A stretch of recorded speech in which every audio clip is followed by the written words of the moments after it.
রাজনৈতিক মহলে হঠাৎই আলোচনায় আওয়ামী লীগের ফেরা এবং এই যে আমরা দেখছি রাজনৈতিক মহলে আলোচনাটা চলছে, সেটা কি আসলে কোনো রাজনৈতিক প্রক্রিয়ার অংশ নাকি পরিকল্পিত প্রচারণা, কিভাবে দেখছেন?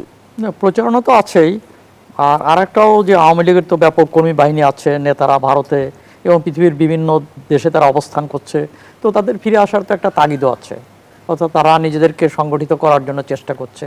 ফেসবুক খুললে সোশ্যাল মিডিয়াতে দেখা যায় যে তারা বিভিন্ন রকম অনুষ্ঠান ইত্যাদিতে মিলিত হচ্ছে, তো সেইটা আছে। কিন্তু জনগণের হৃদয়ে সেই স্থানটা নেই, যেটা ফেসবুকে আছে মানুষের ভিতর সেটা নেই। বরং মানুষের ভিতর এখনও আওয়ামী লীগের প্রতি ঘৃণা ক্ষোভ রয়ে গেছে, বিশেষ করে শেখ হাসিনার সরকার এবং সেই সরকারের বিভিন্ন যে কার্যকলাপ, তার স্বৈর শাসন এবং বিশেষ করে জুলাইয়ের সময় যে নির্মমভাবে ছাত্রদেরকে গুলি করেছে, হত্যা করেছে, সেই হত্যা এবং সেই জঘন্য অপরাধ মানুষ তো এত সহজে ভুলে যাওয়া সম্ভব না। আপনি বলছেন 52 সালে যে ছাত্র যে গুলি করে, মিছিলে যে গুলি করে কয়েকজন হত্যা করা হয়েছিল এবং সেইটার মধ্য দিয়ে মুসলিম লীগের প্রতি মানুষের ঘৃণা ক্ষোভ তৈরি ছিল। মানুষ মুসলিম লীগ থেকে মুখ ফিরিয়ে নিয়েছিল। 54 নির্বাচনে তার প্রমাণ হয় যে 54 নির্বাচনে মুসলিম লীগের ভরাডুবি হয়। ঠিক তেমনই করে আমরা যদি মনে করি যে পাকিস্তান, তারা আর ফিরে আসতে পারে না এবং পরবর্তীতে তারা আর ফিরে আসতে পারেনি। তো আমার কাছে এবার মনে হয়েছিল, আমারও যেটা বিশ্বাস, যে এবারও নির্বাচনের মধ্য দিয়ে তারা জনগণের কাছ থেকে রিজেক্টেড হতে পারত, কিন্তু সেই সুযোগটা সেই সুযোগটা জাতি গ্রহণ করেনি। তাদেরকে জনগণের কাছে ছেড়ে দেওয়া, কোন দল কারা রাজনীতি করবে কি করবে না সেটা জনগণের বিষয়। জনগণ সিদ্ধান্ত নেবে কাকে কতটুকু অধিকার দেবে। আইন করে কিংবা অন্য কোনো পদ্ধতিতে এটা মোকাবেলা করা যায় না, অতীত অভিজ্ঞতা তাই বলে। এবং এর মানে এই নয় যারা আওয়ামী লীগের মধ্যে অপরাধ করেছে, যারা হত্যাযজ্ঞ সহ বিভিন্ন রকম অপকর্মের সঙ্গে জড়িত, দুর্নীতির সঙ্গে, টাকা পাচারের সঙ্গে জড়িত, তাদের বিচার হবে না। অবশ্যই কঠোর বিচার হওয়া উচিত, আরও দ্রুততার সঙ্গে আরও কঠোরভাবে তাদের বিচার হওয়া উচিত, কাঠগোলা দাঁড়ানো উচিত। কিন্তু যারাই অপরাধ করে নেই এমন লোকেরা, আওয়ামী লীগ তো একটা বিশাল দল, এমন লোকেরা তো সারা দেশে ছড়িয়ে ছিটিয়ে আছে যারা এই অপরাধের সঙ্গে সরাসরি যুক্ত না, তো তাদের তো রাজনীতি করার অধিকার রয়ে গেছে। সেই অধিকার তারা তো এক্সারসাইজ করতেই পারে এবং হয়তো পার্লামেন্টের সুযোগ পায় না, তৃণমূলের নির্বাচনে তারা তো সেটাকে তো আটকে রাখতে পারবে না। তার অ্যাটিটিউডের কোনো পরিবর্তন হয়েছে বলে আমি বিশ্বাসই করতে চাই না, এবং তার সন্তানকে সেভাবে তৈরি করতে পেরেছে কিনা নেতৃত্ব গুণে সেটাও একটা প্রশ্ন। কিন্তু এই যে আওয়ামী লীগকে যদি আবার আসতে হয় রাজনীতির মাঠে, তাহলে কি এটা শেখ হাসিনার মাধ্যমেই আসতে হবে এরকম একটা জিনিস কিন্তু অনেক আওয়ামী লীগের যাদের সাথে একটু যোগাযোগ আমাদের হয়, সে দুঃখ করে বলে বা কথা বলে, তারা কিন্তু এই জায়গাটা আটকে আছে যে আসলে উনি কাউকে স্পেস দিবেন না। মানে আওয়ামী লীগের ফেরা মানে শেখ হাসিনার ফেরা, এটার সিনোনিমাস হিসেবেই সম্ভবত উনি দেখতে চান। আর যদি সেটা দেখতে চান তাহলে যতই এখানে একটা বিক্ষিপ্ত মিছিল হোক বা উনি ফোন করে একটা কিছু করাক বা আওয়ামী লীগের প্রতিষ্ঠা বার্ষিকীর যত আলোচনাই হোক, সেটা কিন্তু এই পথটাকে অটোমেটিক কেভিয়েট যদি আমরা বলি, অটোমেটিক ব্যারিয়ার বা একটা সেলফ ইমপ্লাইড ব্যারিয়ার বা নিজেই নিজেকে প্রতিষ্ঠিত করার জন্য আওয়ামী লীগের এই যে ফেরাটাকে আরো প্রলম্বিত করবে। এটা 2 3 আর একটা পার্সপেক্টিভ যেন আমরা ভুলে না যাই। আজকে দেখেন যত আলোচনা আমরা এখান থেকে করছি, এত দ্রুত আওয়ামী লীগের ফিরে আসার যে স্পৃহা, এটা একটা অপরাধ বলে আপনি বাইরের থেকে প্রভোকেট করে কিছু কিছু মিছিল মিটিং করে, যখন ওই যে ওইটার সঙ্গে রিলেটেড কিন্তু যখন ক্ষতটা দগদগে, ওই সময় আবার আপনি তাদেরকে মাঠে নামানোর চেষ্টা করছেন, একটা হুটহাট মিছিল করানোর চেষ্টা করছেন, এখানে ওখানে বসে পড়ার চেষ্টা করছেন। তাহলে প্রথম কথা হচ্ছে যে আপনি নেতৃত্ব ছাড়তে চান না, কারণ শেখ হাসিনা মানেই আওয়ামী লীগ। এই সিনোনিমাস যতদিন এটা থাকবে, আওয়ামী লীগের ফেরাটা অনেক বড় অনিশ্চিত ইটসেলফ। 2 হচ্ছে, একটু শেষ করে 2 হচ্ছে যে আপনি এই যে বাইরের থেকে নিজে চলে গেলেন সবাইকে সেফ এক্সিট নিয়ে আরামে এসে জীবনযাপন করছেন, আর আপনি আপনার কর্মীরা যারা কোনোভাবে জীবন ধারণের চেষ্টা করেন তাদেরকে আপনি উস্কাই দিয়ে মাঠে নামাচ্ছেন।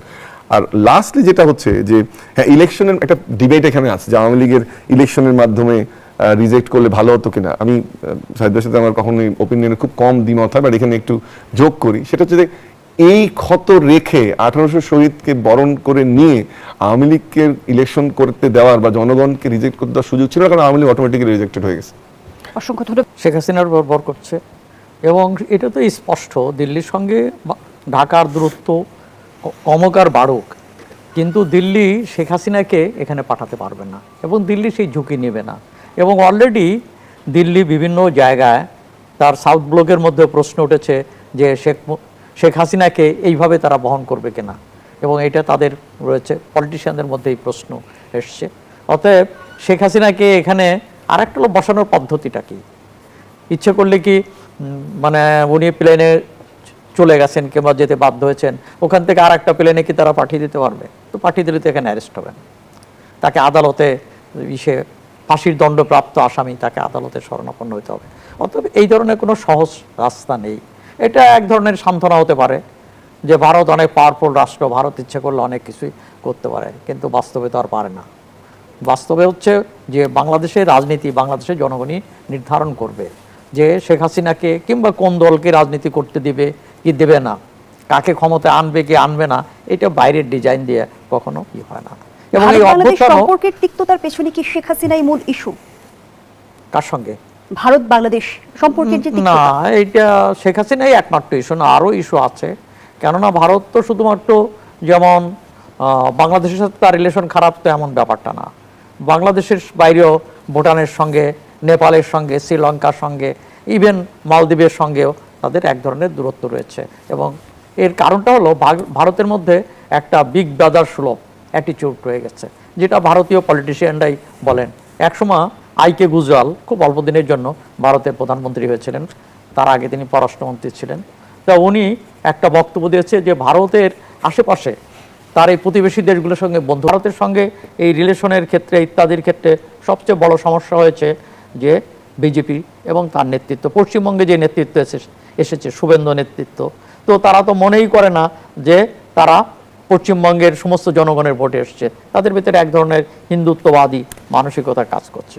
তো এইটা হলো এই ভারতের ব্যাপারটা। অতএব ভারতের পক্ষে যে বাংলাদেশে ইচ্ছে করলেই সব কিছু করে দিতে পারেন, তো এমন ব্যাপার। ধন্যবাদ জানাচ্ছি আপনাকে অধ্যাপক ডক্টর আব্দুল আল মামুন। বিগত সময়ে আমরা শুনেছিলাম যে প্রশাসন এবং আইন শৃঙ্খলা বাহিনীতে এক ধরনের আওয়ামী বলয় রয়েছে, বর্তমান সময়ে সেই বলয়ের প্রভাব কতটা বিদ্যমান?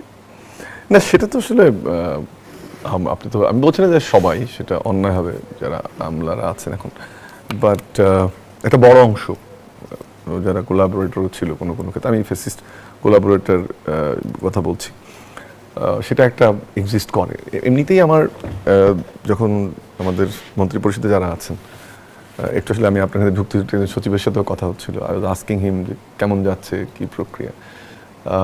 এখনো এই গভর্নমেন্টের প্রতি ওনারশিপটা সে কারণে হয়তো বা তৈরি হয়নি যে গভর্নমেন্টের কাজগুলো হচ্ছে, কিন্তু এটার জন্য অনেক পুশ করতে হয়, বা এই যে ইশতেহারটা যে গতিতে বাস্তবায়ন করার চেষ্টা করছে সাইদ ভাই, আমাকে এটা একটা এটা কোনোভাবে আমার মনে হয়নি যে বলতে দেওয়া হচ্ছে না। কারণ ওখানে যে আলোচনা পর্বটা অনির্ধারিত একটা আলোচনায় রূপ নিয়েছিল, এবং সেখানে আমার ধারণা জয়নাল আবেদিন ফারুক হান্নান মাসুদের পরে ফ্লোর নিয়েছে।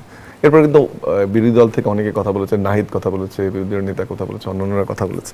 সো এটা আমি অসহিষ্ণুতা হিসেবে দেখছি না। আমার মনে হয় যে ইন্টারপ্রিটেশনের একটা জায়গা এখানে জুড়ে আছে, সেটা হচ্ছে যে প্রধানমন্ত্রী এটা বোধহয় মৌলভীবাজারের বক্তব্যটা দিল যে নাকি অন্য কোনোখানে খাল কাটার একটা প্রোগ্রামে বা ফ্যামিলি ইয়েতে, যে উনি যেটা বোঝানোর চেষ্টা করেছে যে বাজেটটা জনবান্ধব হয়েছে, এবং রূপক অর্থে সম্ভবত উনি বলেছেন যে এই বাজেটে সাধারণ মানুষের যেগুলো নিত্যপণ্য যেটাকে আমরা বলি, চাল ডাল গম তেল, এটা কিন্তু কমানো হয়েছে। আসলে একটা সাধারণ মানুষের কাছে বাজেটের অনেক ইন্টারপ্রিটেশন আপনার কাছে আমার কাছে থাকতে পারে, বাট সাধারণ মানুষ দেখে যে ওই বাজেটের পরের দিন কোনটার দাম বাড়লো কোনটার দাম কমলো। তো তার জন্য ওই জায়গাটা এবার নিশ্চিত করা হয়েছে যে আপনি যে তালিকা দেখেন যে 60টি পণ্যের, এগুলো আসলে মানুষের নিত্য প্রয়োজনীয় পণ্যগুলো, আর যেগুলো দাম বাড়ানো হয়েছে সিগনিফিকেন্টলি সেটা মদ এবং সিগারেট তার মধ্যে আছে। আসলে প্রধানমন্ত্রী ওইটাই বলার চেষ্টা করেছেন রূপক অর্থে যে আমরা জনবান্ধব বাজেট দিয়েছি, কিন্তু বিরোধী দল এটাকে বলছে যে এই মদের দাম বাড়ানোর কারণে মিছিল করছে বা বাজেটকে মনে করছে যে জনবান্ধব বাজেট। এইটা হলো বক্তব্যটা, যদি আমি ঠিক বুঝে থাকি।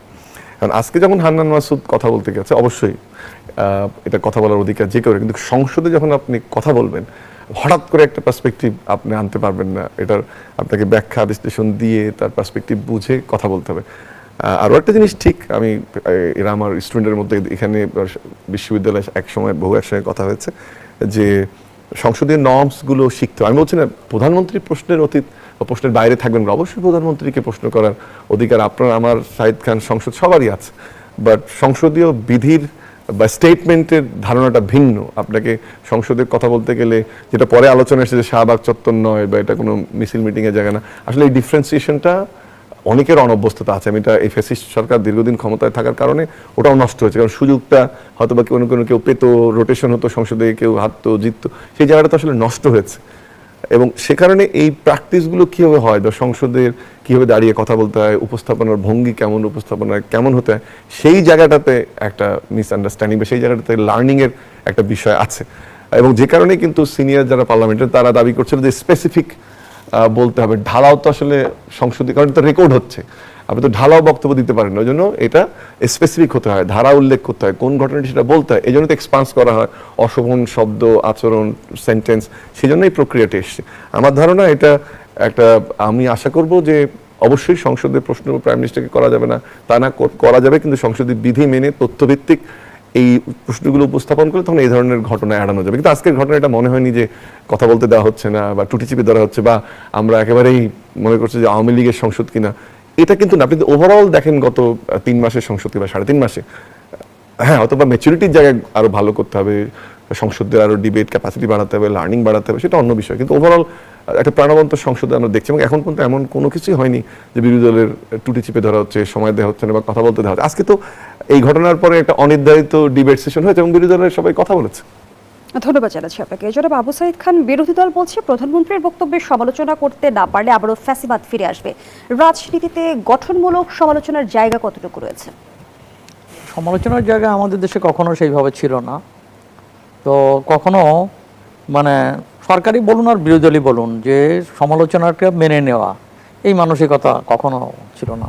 সরকারও মনে করে, আমি এই ইস্যুতেই বলছি না, আমি অ্যাটিটিউডটা বলছি, সরকারও মনে করে যা বলেছি তো ঠিকই বলেছি, এবং ভুল স্বীকার করার যে মানসিকতা এটা সরকারের মন্ত্রীদেরও নেই এবং বিরোধী দলেরও নেই। বিরোধী দলও কিন্তু তার কেউ ভুল স্বীকার করে না, অতীতের মূল্যায়ন করে না।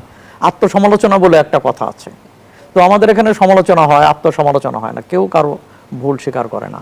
আর একটা হচ্ছে যে প্রধানমন্ত্রীর সমালোচনা তো হতেই পারে, তো হ্যাঁ সেটা সুনির্দিষ্ট হওয়া উচিত এবং তার রেফারেন্স সহ সেগুলো বলা উচিত, এগুলো হতে পারে। তবে আজকে যেটা হয়েছে তো সেটা খারাপ কিছু না, তো এই ধরনের উত্তেজনা হতেই পারে, সেটা আপত্তির কিছু নেই।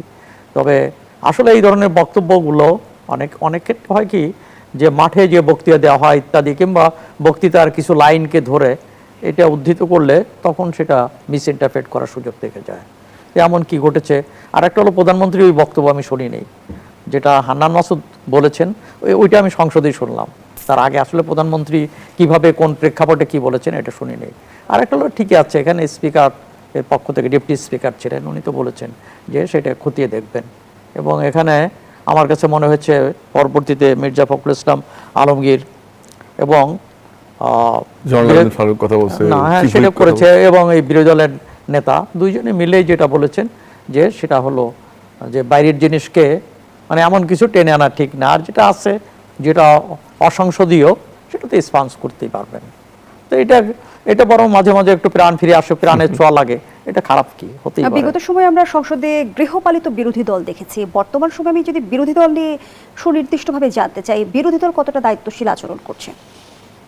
এইটা তো মানে আমার কাছে মনে হয় না যে বিরোধী দল যে গৃহপালিত বিরোধী দল না, যে আমাদের সম্পর্কে আর যাই সমালোচনা থাকুক তারা সরকারকে কোনো প্রশ্নে ছাড় দেওয়ার চেষ্টা করছে এমনটা না, তারা সরকারকে সমালোচনা করছে। এখন প্রশ্ন হচ্ছে সংসদীয় রীতিনীতি কিংবা সেইটার তো আমাদের প্র্যাকটিস হয় নাই, কারণ আমাদের দেশে তো কখনো সংসদ এক নাগারে সংসদ চলে নেই। আমাদের এখানে কয়েকটা ভালো নির্বাচন হয়েছিল, বিশেষ করে তত্ত্বাবধায়ক সরকারের অধীনে 91, 96 সহ কয়েকটা 3-4টা যে ভালো নির্বাচন হয়েছিল, কিন্তু সংসদ কখনো কার্যকর হয়নি। যে দলই ক্ষমতায় গেছে, যখন আওয়ামী লীগ ক্ষমতায় গেছে বিএনপি এটা বয়কট করেছে, বিএনপি যখন ক্ষমতায় গেছে আওয়ামী লীগ বয়কট করেছে, যে কারণে সংসদের যে প্র্যাকটিসটা এটা সেইভাবে হয় নাই, খুব কম সময় সংসদ ছিল। অতএব সেই জায়গা থেকে বরং যেটা যারা সংসদে ছিল তারা সবসময় হচ্ছে ওই গৃহপালিত বিরোধী দল ছিল। তো এখন যেটা হচ্ছে যে সংসদে তো যেটা বিতর্কটা শুরু হয়েছে, সেই বিতর্ক করতে গিয়ে কখনো সংসদের রীতিনীতির বাইরে কিংবা কখনো ইনফরমেশনের বাইরে কিংবা মেঠো বক্তৃতাকে ভিতরে নিয়ে টেনে নিয়ে আসা হচ্ছে, সেগুলো হচ্ছে। কিন্তু তারপরে আমার কাছে মনে হয় যে যাত্রা শুরু হয়েছে এবং এই প্র্যাকটিসটা হওয়া দরকার। রীতিনীতি না মানার এক ধরনের সমালোচনা তো রয়েছে, সেই সঙ্গে আমরা সংসদে বর্তমান সময়ে দেখা যাচ্ছে যে অসংসদীয় ভাষার ব্যবহার বেড়েছে, সেই সঙ্গে অশ্লীল ভাষার প্রয়োগও মাঝে মাঝে দেখা যাচ্ছে। এই বিষয়টিকে আসলে কিভাবে দেখেন? তো এইটা তো আমাদের সোসাইটিতে আছে, খুব বড় ধরনের অশ্লীল ভাষা প্রয়োগ হয়েছে কেন আমি শুনি নেই, আমি এই ধরনের ব্যাপারটা শুনিনি। হ্যাঁ, এখন হচ্ছে যে আমাদের যেটা ইচ্ছে করলেই যে রাজনীতিবিদরা আমরা যদি ইউরোপিয়ান কালচার কিংবা ইউরোপিয়ান স্ট্যান্ডার্ড আশা করি, তো সেটা তার সম্ভব না। আমাদের যেটা পলিটিশিয়ানরা যেটা আছে সেটি তারই প্রতিফলন ঘটবে। তো তারপরেও আমার কাছে মনে হয় যে সবাই শেখার চেষ্টা করছে। আমি দু একবার তো দেখি যে সবাই বাজেট বক্তৃতা দেওয়ার চেষ্টা করছে, বাজেটের বিভিন্ন রকম বিষয়গুলো নিয়ে আসছে, এটা প্র্যাকটিসের ব্যাপার। তো আমার মনে হয় যে এটা নিরাশ নই। এবং চলমান বাজেট অধিবেশনেও কিন্তু আমরা মোতাবিয়ের প্রসঙ্গে আলোচনা দেখলাম, আমরা দেখলাম পর্দা নিয়ে আলোচনা, ওয়াশিং মেশিন নিয়ে আলোচনা, ওভেন নিয়ে আলোচনা, কিন্তু গঠনমূলক আলোচনার যে বিষয়টি এবং বিগত সময়ে যদি আমি প্রশ্নটি যুক্ত করি যে বিরোধী দল জুলাই সনদ কিংবা গণভোট প্রশ্নে যতটা সোচ্চার, জনগুরুত্বপূর্ণ ইস্যুগুলো আসলে কতটা সামনে নিয়ে আসতে পেরেছে, আমি প্রশ্নটি রাখছি, বিরতির পর ফিরছি। দর্শক, গণতন্ত্রের এই পর্যায়ে আবারও বিরতি নিচ্ছি, সাথেই থাকুন। ফিরে এলাম, দেখছেন গণতন্ত্র নিবেদন করছে আড়াইসিএল স্টিল। আমরা আবারও ফিরছি আলোচনায়। জনাব আবু সাইদ খান যে প্রশ্নটি রেখে বিরতিতে গিয়েছিলাম যে সংসদে আসলে গঠনমূলক আলোচনা কতটা হচ্ছে, সে সঙ্গে বিরোধী দল জুলাই সনদ কিংবা গণভোট প্রশ্নে যতটা সোচ্চার,